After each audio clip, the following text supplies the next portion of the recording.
지난주에는 말일에 일어날 일들 여기에 대해서 살펴봤습니다. 말일에는 네 부류의 종류가 이제 부류의 사람들이 있습니다. 말일이란 종말을 뜻하고 메시아가 오시는 그날이 말일입니다. 지금 우리가 살고 있는 이 시대가 말일입니다. 이 말일에는 네 부류의 사람들이 있는데 첫 번째는 이사야 2장 10절 말씀을 보시면 진토로 피하는 사람들이 있습니다. 진토란 사람을 뜻합니다. 말일에는 사람에게로 피해서 사람을 의지하는 부류가 있고, 둘째는 19절에 기록되어 있는 토굴로 피하는 사람들이 있습니다. 토굴이란 사람이 파낸 동굴을 뜻하는 것으로 토굴로 피했다는 말은 사람의 능력을 의지하는 사람, 사람이 이룩한 문명, 과학을 의지하는 사람들이 있더라. 그리고 이제 셋째 부류는 21절에 기록되어 있는 험악한 바위로 피하는 사람들입니다. 험악한 바위는 세상의 신을 뜻합니다. 하나님께로 피하기는 피했는데 그 하나님이 우상이더라. 예수님께로 피하기는 했는데 그 예수님이 우상이더라. 지난주에 우리가 다 살펴본 내용들입니다. 마지막 넷째는 바위 혹은 암혈, 반석이라고 불리우는 예수님께로 피하는 자들이 있습니다. 이들은 자기들이 피하려고 피한 것이 아니라 예수님께로 끌려간 자들입니다. 내 의지로 간 자들이 아니라 끌려간 자들. 우리 지금까지의 신앙생활을 한번 쭉 돌아보십시오. 우리가 예수님을 찾아간 것이 아니라 항상 예수님이 나를 찾아와서 나를 끌고 오셨습니다. 여기까지. 제가 저의 얼마 되지 않은 삶을 이렇게 한번 쭉 뒤돌아보면 저는 모태신앙이기는 하지만 얼마든지 교회에 떠날 수 있었습니다. 교회 다니는 사람들에게 실망도 여러 번 했고, 그리고 또 이제 세상 친구들하고 노는 게 너무너무 재밌기도 했고, 또 제가 이 대한민국에서는 둘째라면 서러울 특수부대 출신 아닙니까? 해병대 나왔습니까? 묻는 분들 계시는데 해병대는 특수부대는 아닙니다. 특수부대 특정상 그 소속된 군인들이 얼마나 거칠고 험한지 이거 말로 다 표현할 수 없는데, 그럼에도 불구하고 제가 교회를 못 떠났다는 거 아닙니까? 제 의지가 아닙니다. 제 의지라면 얼마든지 벌써 세상을 향해 저거 나갔어도 한참 나갔습니다. 그런데 제 의지가 아닙니다. 아마 여러분들도 똑같이 경험하셨을 겁니다. 얼마든지 신앙에서 떠날 수 있었지만 못 떠나고 지금 여기 이 자리까지 오신 거 아닙니까? 왜 못 떠났나요? 내 안에 믿음 넣어주신 예수님이 나를 딱 붙잡고 계시니까 못 떠납니다. 믿음 주신 예수님께서 넣어주신 그 믿음이 나를 붙잡고 있으니까 못 떠나죠. 떠났다가도 돌아오게 되어져 있습니다. 이렇게 예수님께 붙들린 인생들은 이제 어떻게 이 인생이 끌려가게, 십자가로 끌려가게 되어지는가, 그것이 오늘 우리가 읽은 이사야 3장과 4장의 이야기입니다. 우리가 기뻐할 내용은 절대로 아닙니다. 1절부터 한번 보십시오. 3장 1절. 보라, 주 만군의 여호와께서 예루살렘과 유다가 의뢰하며, 여기서 예루살렘과 유다란 하나님께 붙잡힌 하나님의 백성을 뜻합니다. 저와 여러분의 이야기가 이제 시작이 됩니다. 하나님께 붙잡힌 백성들이 어떻게 끌려가는가? 1절. 보라, 주 만군의 여호와께서 예루살렘과 유다가 의뢰하며 의지하는 것을 어떻게 하신다고요? 제하여 버리시되, 곧 그가 의지하는 모든 양식과 그가 의지하는 모든 물과. 이 땅에 살아가는 모든 인생에게 필요한 게 양식하고 물입니다. 물이 있는 곳에 양식이 있고 양식이 있는 곳에 물이 있고, 그래서 고대 문명의 발상지는 전부 물가 아닙니까? 이 양식과 물 의지 안 할 수가 없습니다. 무엇을 먹을까, 무엇을 입을까, 무엇을 마실까. 그런데 하나님의 백성들이 이 양식과 물, 이것 때문에 고민하고 이거 의지하고 있으면 하나님 어떻게 하신다고요? 제거해버리겠다. 근데 이 땅에 먹을 것 마실 것 걱정 안 하고 사는 사람이 있습니까? 그러니까 아무도 없습니다. 세상 사람들은 먹을 것 마실 것 걱정하며 살아도 그들에게는 아무 일도 안 일어납니다. 그러나 하나님의 백성들이 먹을 것 마실 것 걱정하고 의지하고 살면 하나님이 어떻게 하신다고요? 제거해 버리겠다. 아니, 지금 먹을 것 마실 것 이거 없어서 그거 구하려고 교회에 나왔는데 먹을 것 마실 것 의지하며 하나님이 싹 제거해 버리겠다 이러면 누가 교회에 나오겠습니까? 지난주에 저희 교회 젊은 집사님들하고 이야기를 하는데, 우리 젊은 집사님들의 그 소원이 돈 좀 많이 벌고 싶다. 이제 이게 소원입니다. 그 여자 집사님들이 신랑 되는 남편 집사님 돈 좀 많이 벌어오라고 그렇게 하는 걸 제가 이제 지난주에 봤는데 뭐 그게 그들만의 이야기겠습니까? 저도 그렇습니다. 저도 좀 많이 벌어보고 싶습니다. 안 그런 사람이 어디 있겠습니까? 그런데 오늘 본문 말씀을 보니까 돈 벌고 싶고 명예롭고 싶고 잘 살고 싶은데 하나님은 어떻게 하신다고요? 내가 원하고 의지하는 것들은 전부 다 제거해 버리겠다 하십니다. 그러니 이런 하나님을 누가 믿으려고 하겠습니까? 이런 소리 들으려고 누가 교회에 나오겠습니까? 근데 오늘 여러분들은 교회에 찾아오셨네요. 끌려오신 겁니다. 그래서 사람은 절대로 자기 의지로 하나님을 믿을 수 있는 게 아닙니다. 예수님 우리 의지로는 믿을 수가 없습니다. 이런 하나님을 어떻게 믿겠습니까? 잡혀오는 겁니다. 또 뭐가 제거되는지 보십시오. 2절입니다. 용사와 전사와 재판관과 선지자와 복술자와 장로가 제거됩니다. 용사와 전사는 나를 위험에서 보호해 주는 사람이고 재판관은 나의 억울함을 듣고 옳고 그름을 판단해 주는 사람이고 선지자는 하나님의 말씀을 전달하는 사람이고 복술자는 미래를 점쳐주는 사람입니다. 이런 사람들이 왜 다 제거됩니까? 내가 그들을 의지하니까. 그러니 신앙생활이 시작되면 하나님께 붙들리면 우리가 흔히 말하는 세상의 백은 전부 다 어떻게 된다고요? 그건 다 제거된다는 이야기입니다. 오늘 이 예배 자리에서 여러분 그러지 않겠지만 여러분들이 혹 저를 의지하면 제가 어떻게 되겠습니까? 여러분들에게서 제거되겠죠. 우리 사이가 갑자기 멀어진다든지 여러분들이 저를 교회를 떠나든지 제가 교회를 떠나든지 그렇게 되어야만 우리가 깨닫는 것이 역시 의지할 분은 예수님 뿐이구나. 3절도 마찬가지입니다. 3절도 보십시오. 50부장과 귀인과 모사와 종교한 장인과 능란한 요술자를 그리하실 것이며 이 역시 다 사람들입니다. 50부장과 귀인이란 권세자를 뜻하는 것이고 모사는 지혜자, 장인은 기술자, 요술자는 마법으로 사람을 현혹시키는 사람들입니다. 내가 권세자를 의지하든 지혜자를 의지하든 내가 기술을 의지하든 아무튼 하나님께서는 자기 백성들이 의지하는 모든 것 다 제거해 버리겠다. 자, 하나님께서 이렇게 이 백성들이 의지하는 걸 다 제거해 버렸습니다. 그랬더니 하나님의 백성들, 성도들의 반응이 어땠을까요? 그들이 감사하며 하나님께 돌아갔을까요? 5절 보십시오. 백성이 서로 학대하고 각기 이웃을 잔해하며 아이가 노인에게 비천한 자가 존귀한 자에게 교만할 것이며 하나님께서 자기 백성들이 의지하는 걸 싹 제거했더니 이 하나님의 백성들이 서로 싸우더랍니다. 하나님께 돌아가기는커녕 서로 학대하고 잔혹하게 서로를 해치면서 서로의 것을 빼앗아가더라. 우리가 잘 알듯이 사람에게 여유가 없으면 악만 남습니다. 어디 누가 하나 걸려봐라 이런다고요. 이걸 누가 이루고 있다고요? 하나님의 백성들, 성도들이 이러더라. 그러니까 이 말씀의 의미는 아무리 하나님의 백성이라 하더라도 이 우리의 근본은, 성도의 근본은 너무너무 추악한 죄인이라는 이야기입니다. 이어지는 말씀이 아이가 노인에게 교만하고 비천한 자가 존귀한 자에게 교만할 것이다. 여기서 존귀한 자란 성도를 뜻하는 겁니다. 예수님이 내 안에, 내가 예수님 안에 있으니 성도가 얼마나 존귀한 사람입니까? 그런데 이런 존귀한 자가 망하니 세상이 조롱하더라.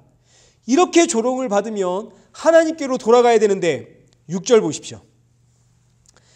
혹시 사람이 자기 아버지 집에서 자기의 형제를 붙잡고 말하기를 내게는 겉옷이 있으니 너는 우리의 통치자가 되어 이 폐허를 내 손 아래에 두라. 그날에 그가 소리를 높여 이르기를 나는 고치는 자가 되지 아니하겠노라. 내 집에는 양식도 없고 의복도 없으니 너희는 나를 백성의 통치자로 삼지 말라 하리라. 이건 또 무슨 이야기인가요? 지금 성도들이 하나님께서 성도들이 의지하는 것을 다 제거해 버렸습니다. 그러면 성도들은 하나님께로 나아가야 되는데 오히려 이 성도들이 가족들을 찾아가서 가족들 중에 나보다 형편이 나아 보이는 사람이 보이면 그 형제에게 가서 야, 나 좀 도와줘라. 그랬더니 이 형제가 하는 말이 나 먹고 살기도 힘들다. 이렇게 이야기했다는 이야기입니다. 그러니 이 백성들, 성도들 답이 있나요, 없나요? 참 답이 없죠. 근데 이 이야기가 누구의 이야기입니까? 저와 여러분의 이야기입니다. 우리도 힘들어지면 가족들에게 도움을 구하게끔 되어져 있습니다. 근데 진짜 가족은 예수 믿는 성도가 가족입니다. 우리 일회교회 식구들이 다 가족입니다. 이게 진짜 가족 아닙니까? 예수 그리스도 안에서 한 몸이신 가족. 그런데 이 가족에게 가서 손 한번 벌려보십시오. 기쁘게 도와줄 사람이 어디 있는지. 한두 번은 도와주겠지만 나 먹고 살기 바쁜데 그렇게 되지가 않습니다. 혹 여러분이 저에게 와서 목사님 저 좀 도와주십시오. 그러면 제가 아이고 집사님 제가 누굴 도와줄 처지가 아닙니다. 지금 제가 도움을 구해야 할 판입니다. 지금 저도 그럴 겁니다. 그러니 보십시오. 하나님이 아무리 제거해도 우리는 여전히 누구만 바라보더라? 사람만 바라보더라. 하나님의 의도는 뭔가요? 그거 제거하고 자 이제 나를 봐라. 이게 하나님의 의도인데 사람은 성도는 입으로는 맞아요. 저 하나님만 의지합니다라고 이야기하지만 하나님 의지한다고 아무것도 안 하면 되나? 뭐라도 해야지. 그래서 이 문제 해결해 줄 우리는 사람 찾으러 갑니다.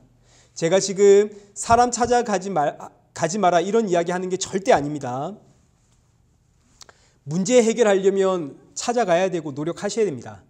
지금 이 본문이 말하고자 하는 것은 사람은 이렇게 답이 없는 인생이다 이거 이야기하는 겁니다. 이렇게 답이 없습니다.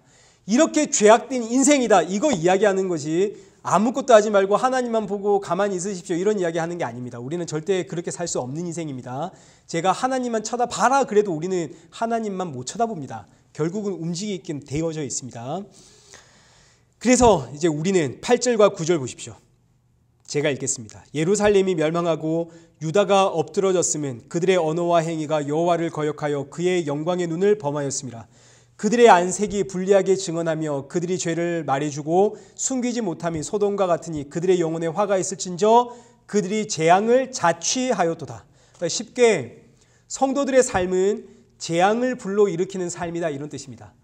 저와 여러분이 오늘 아무리 거룩하고 의롭게 살아도 하나님 보시기에 우리의 삶은 재앙을 불러일으키는 삶입니다. 우리는 그런 죄인들입니다. 10절에서 11절은 이제 3장 전체의 결론이기 때문에 이건 마지막에 살펴보도록 하고 이제 12절 보십시오. 12절 내 백성을 학대하는 자는 아이요 다스리는 자는 여자들이라. 내 백성이여 내 인도자들이 너를 유혹하여 내가 다닐 길을 어지럽히느니라. 자 이제 새로운 내용이 등장합니다. 그동안 살펴보았던 내용은 하나님의 백성들이 세상을 의지하니까 하나님이 세상 의지하는 거 다 제거해야겠다 이런 이야기였는데 지금부터 나오는 이야기는 지도자들의 이야기, 권력자들의 이야기입니다. 근데 너무너무 재밌는 것은 권력자, 이 백성의 지도자들이 백성을 유혹함으로써 백성의 것들을 갈취해내는데 그 뒤에서 실제로 백성을 학대하고 다스리는 자는 누구라 하시나요? 12절에 보니까 실제로 백성을 학대하는 사람은 누구고? 아이들이고 실제로 백성을 다스리는 자는 누구? 여자들입니다. 이 무슨 이야기일까요? 지도자들도 문제가 있지만 진짜 문제는 그들의 자녀와 그들의 아내다 이런 이야기입니다. 지도자의 자녀들이 아버지의 권력으로 백성들을 그렇게 학대를 하고 또 그 지도자들의 아내들은 자기 자녀가 어디 가서 무시당했다 그러면 가만히 있지를 못하고 쫓아가서 혼내주고 또 어디서 기죽지 않으려고 그렇게 자기를 꾸미고 진짜 문제는 지도자가 아니라 그들의 자녀와 그들의 아내들이다. 그럼 이거 누구의 이야기겠습니까? 이스라엘의 지도자는 하나님 한 분입니다. 그럼 이거 누구의 이야기인가요? 하나님의 자녀, 하나님의 아내 된 성도들의 이야기입니다. 물론 이 당시 지도자들의 이야기이기도 하지만 이게 지금 이중적 의미를 함께 담고 있는 겁니다. 그러니 이제 14절 보십시오. 여호와께서 자기 백성의 장로들과 고관들을 신문하러 오시니 포도원을 삼키는 자는 너희이며 가난한 자에게 탈취한 물건이 너희 집에 있도다. 어찌하여 너희가 내 백성을 짓밟으며 가난한 자의 얼굴에 맷돌질을 하느냐. 백성의 지도자들이 백성의 포도원을 삼키고 물건을 탈취했답니다. 마치 아합 왕이 나봇의 포도원 빼앗듯이 그렇게 백성을 짓밟고 가난한 자들의 얼굴에 돌질을 하고 이렇게 불을 챙겼는데 그 불을 챙긴 이유가 이제 16절부터 등장을 합니다. 16절 보시죠. 여호와께서 또 말씀하시되 시온의 딸들이 교만하여 느린 목 정을 통하는 눈으로 다니며 아기작거려 걸으며 발로는 쟁쟁한 소리를 nen다 하시도다. 교만하여 느린 목이란 흔히 교만한 사람들을 향해서 목에 기부스했다 표현하듯이 이렇게 목이 꼿꼿해졌다는 이야기입니다. 정을 통하는 눈이란 욕망을 뜻하고 아기작거리며 걷고 쟁쟁거리며 걷는다는 이야기는 몸에 치장한 것이 너무 많아서 걷기가 힘든 것을 표현한 내용입니다. 지금 이 말씀은 있는 그대로 당시 지도자들의 그 악함을 이야기하는 것이기도 하지만 동시에 이건 신랑이신 하나님, 신랑이신 예수님을 둔 신부들의 이야기, 그 아버지의 아들들의 이야기, 지금 이중적인 의미를 가지고 있습니다. 유대인들의 선민사상, 우리는 택함 받은 백성이다. 얼마나 목이 곧습니까? 우리가 이렇게 부유하게 된 것은 하나님이 우리에게 복 주셨기 때문이야. 얼마나 자랑하고 다니나요? 그러니까 지금 이 말씀은 당시 지도자들에게 주는 말씀이기도 하면서 동시에 하나님을 신랑이요 아버지로 둔 저와 여러분의 이야기입니다. 이제 오늘 우리가 얼마나 사치를 부리며 살아가고 있는지 이때나 지금이나 다를 바가 하나도 없다는 것을 우리가 이제 깨닫게 됩니다. 18절부터 보십시오. 주께서 그날에 그들이 장식한 발목걸이, 머리에 망사, 반달 장식, 귀걸이, 팔목걸이, 얼굴 가리개, 화관, 발목사슬, 띠와 향압, 호신부, 반지, 코걸이, 예복, 겉옷, 목도리, 손주머니, 손골, 세마포, 머리 수건, 너울, 세상에 이렇게 뒤집어 썼으니 걸을 때 제대로 걸을 수 있겠습니까? 그래서 표현한 것이 아기작거리며 걷다, 쟁쟁거리며 걷다, 소리가 난다 이겁니다. 하나님의 백성들이 사치와 허영이 가득한데 세상보다 더하면 더했지 결코 덜하진 않더라. 이 누구의 이야기입니까? 우리의 이야기입니다. 지금 우리의 이야기. 우리 안에 있는 사치와 허영이 세상보다 더하다. 하나님 보실 때에. 우리 결혼식 한번 생각해 보십시오. 적어도 남들 결혼하는 것만큼 나도 결혼하고 싶어서 결혼식에 어마어마한 돈을 쓰고 남들에게 행복한 모습 보이고 싶어서 여행 가서 그거 여행 사진 찍어서 올리고 호텔 찍어서 올리고 먹는 것 하나를 먹어도 나는 이런 데서 먹는다 이러고 찍어서 SNS에 그렇게 올리고 사람들의 시선을 얼마나 의식하며 살아가는지 이거 세상 사람만 그러나요? 아니죠. 우리가 그렇게 살아가고 있습니다. 아무리 성도라 하더라도 우리는 죄인이라는 이야기입니다. 하나님께서 이렇게 사치와 허영으로 가득한 이 백성들 그렇게 살지 못하도록 하나님이 치셨습니다. 25절에 기록되어 있는 것처럼 하나님의 백성들이 의지하고 있던 그 장정과 용사들을 제거해 버렸고 그들의 그 사치와 허영을 치셨더니 세상에 4장 1절을 보십시오. 4장 1절 그날에 7 여자가 한 남자를 붙잡고 말하기를 우리가 우리의 떡을 먹으며 우리의 옷을 입으리니 다만 당신의 이름으로 우리를 부르게 하여 우리가 수치를 면하게 해라. 사치와 허영 그렇게 살지 못하도록 하나님이 치셨더니 이 백성들이 이제는 명예를 찾아가더라. 7 여자가 한 남자 붙잡고 우리가 먹고 사는 건 알아서 할 테니 당신 이름 붙잡고 살게 해 주십시오. 이게 명예의 이야기를 하는 겁니다. 그러니 보십시오. 이 백성들이 답이 없습니다. 그래서 3장의 결론이 10절과 11절입니다. 우리 3장 10절과 11절 보십시오. 너희는 의인에게 복이 있으리라 말하라. 그들은 그들의 행위의 열매를 먹을 것이며 악인에게는 화가 있으리니 이는 그의 손으로 행한 대로 그가 보응을 받을 것임이라. 의인은 복을 받지만 악인은 그가 행한 대로 심판을 받는다. 이게 결론입니다. 의인은 복을 받지만 악인은 행위대로 심판받는다. 근데 지금까지 우리가 이 말씀 쭉 살펴보니까 의인이 있나요, 없나요? 의인이 없죠. 하나님께서 그렇게 나를 의지하라고 그들이 의지하는 것 제거하고 그들의 사치와 허영을 치셨더니 그 결과 이 백성들이 서로 싸우고 다투고 하나라도 더 차지하려고 발버둥 치고 명예를 쫓아가고 그래서 로마서 3장 10절에 의인은 없나니 하나도 없다.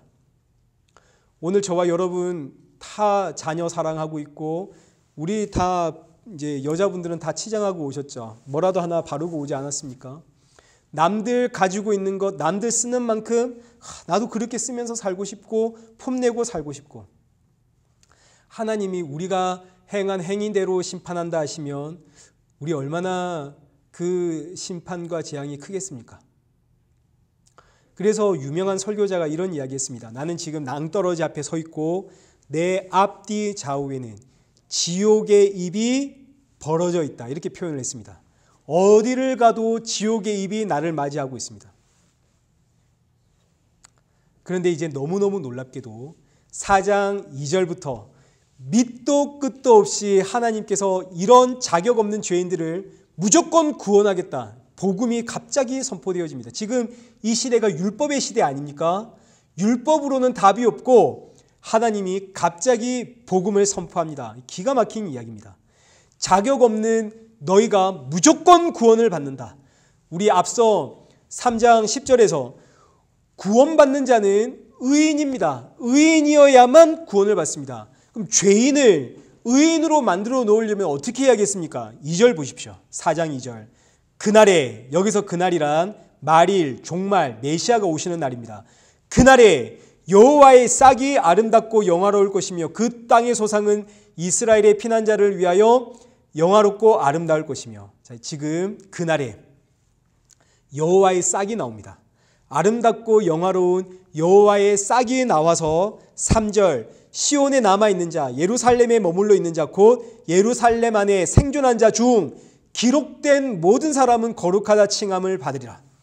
여호와의 싹이 나와서 모든 사람이 아니라 기록된 모든 사람, 여호와의 싹이 메시아, 이 메시아를 통해 기록된 모든 사람은, 하나님께서 창세전에 너는 내 백성이야 부르신 모든 사람은 거룩하다 칭함을 받으리라.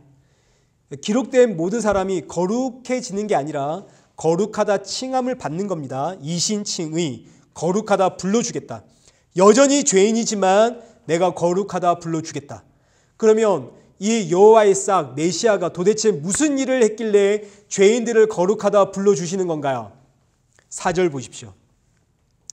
주께서 심판하시는 영과 소멸하시는 영으로 시온의 딸들의 더러움을 씻기시며 예루살렘의 피를 그 중에서 정결하게 하실 때가 됨이라.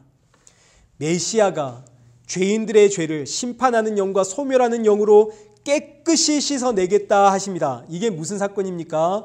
예수님의 십자가 사건입니다. 십자가에서 흘리신 예수 그리스도의 그 보혈이 죄인들의 죄를 완전히 소멸하여 그 죄를 뒤집어 쓴 모든 자를 다 거룩하다, 의롭다 불러주겠다. 그러니까 복음은 이미 구약시대부터 선포가 되었죠. 율법으로는 답이 없습니다. 메시아, 하나님의 어린 양만이 유일한 소망입니다. 이 예수 그리스도가 이사야에서는 지금 여호와의 싹으로 이렇게 등장을 하죠. 이 여호와의 싹, 예수 그리스도가 이 땅에 오시면, 이제 5절과 6절입니다.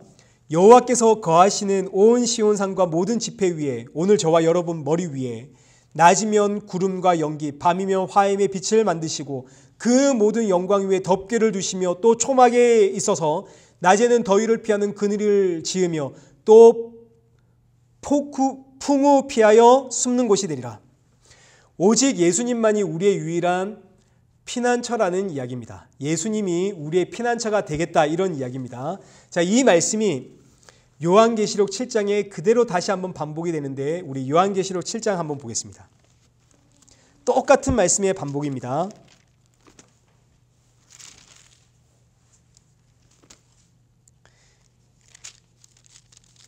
요한계시록 7장 14절부터 17절까지. 요한계시록 7장 14절입니다. 제가 읽겠습니다. 내가 말하기를 내 주여 당신이 아시나이다 하니 그가 나에게 이르시되 이는 큰 환난에서 나오는 자들인데 어린 양의 피에 그 옷을 씻어 희게 하였느니라. 성도는 큰 환난 중에 어린 양의 피로 씻음을 받은 자들입니다. 환난 중에 어린 양의 피로 씻음을 받은 자가 성도, 이런 자들에게 15절부터 보십시오. 그러므로 그들이 하나님의 보좌 앞에 있고 또 그의 성전에서 밤낮 하나님을 섬기며 보좌에 앉으신 이가 그들 위에 장막을 치시리니 그들이 다시는 줄이지도 아니하며 목마르지도 아니하며 해나 아무 뜨거운 기운에 상하지도 아니하리니 이는 보좌 가운데 계신 어린 양이 그들의 목자가 되사 생명수 샘으로 인도하시고 하나님께서 그들의 눈에서 모든 눈물을 씻어주실 것임이라. 이게 구원입니다. 14절에 기록되어 있는 큰 환란이란 우리가 살아가고 있는 지금 이 땅을 이야기합니다. 이 땅이 큰 환란의 땅입니다. 그래서 우리가 이 땅에 살아갈 때 늘 근심, 걱정, 염려하면서 우리 살아가지 않습니까? 환란의 땅이라서 그렇습니다. 이 세상에서 우리는 어떻게 해서든 잘 살아보려고 하는 탐심으로 가득 차 있는데 하나님의 어린 양이 나를 찾아내서 이 탐심으로 가득 차 있는 나를 그 보혈의 피로 깨끗이 씻어서, 이거 지금 내가 씻겠다고 예수님께 나아간 게 아니라 지금 예수님이 나를 찾아오셔서 무조건 나를 씻어낸 겁니다. 이렇게 씻어서 내가 너와 함께 하겠다. 밤낮 너와 함께 하겠다. 이 날이 바로 우리 예수님 다시 오시는 그날입니다. 그래서 성도는 마라나타, 아멘 주 예수여 어서 오시옵소서. 예수님이 나와 함께하는 그날 사모하며 살아가는 거죠. 이제 오늘 말씀을 이제 요약하고 정리하겠습니다. 하나님은 하나님의 백성이 의지하는 모든 것들을 제거해 버리십니다. 그러나 그렇게 제거해도 사람은 여전히 사람을 의지하고 세상을 의지하게끔 되어져 있습니다. 답이 없습니다. 그래서 예수님 이 땅에 오셨습니다. 예수님 십자가에서 흘리신 그 보혈로 자기 백성들의 죄를 말갛게 씻어내고 그 백성들에게 예수님 믿는 믿음 넣어주신 이후에 너는 거룩하다, 너는 의롭다 칭해 주십니다. 이 믿음이 들어온 성도는 바뀌었나요? 안 바뀌었나요? 안 바뀌었습니다. 여전히 세상 의지하고 여전히 사람 의지하며 삽니다. 그런데 하나님은 절대로 그렇게 살도록 내버려 두지 않으시고 끊임없이 그 인생의 간섭함으로 예수님만 의지하며 살도록, 우리 주 예수 그리스도 다시 오실 그날을 사모하며 살아가도록 만들어내 가십니다. 이것이 성도의 인생이고 성도가 이 땅에서 살아가는 복입니다. 누리는 복. 이런 복은 세상은 원하지 않고 오늘 우리도 원하지 않는 복이지만, 그러나 이 복이 날이 갈수록 이 복이야말로 진짜 성도의 복이구나. 여기에 진짜 평안과 자유가 있구나. 이걸 발견해 가는 저와 여러분 되시길 축원합니다.